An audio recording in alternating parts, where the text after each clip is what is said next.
All right, guys. Apparently, you're correct.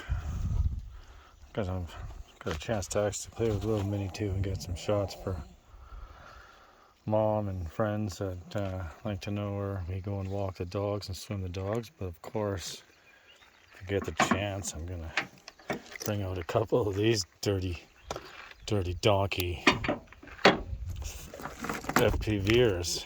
But just noticed, just like every dummy, I forgot the last time, got a couple little rougher landings. So, that being said, if I can find a wrench, I will rob some props off of this guy, because that guy has a way better camera. But this thing is super solid and stable. It's a full-out stable platform. It's still a blast. But that thing there, that's got like that super duper almost night vision kind of thing, right? So it's pretty damn cool. Like I'm doing some snow flying. It's really cool. And these guys are getting stupid excited because they know when those badasses come out, there's some ripping and zipping going on. Not like the Mini 2. They got fired up for these boys.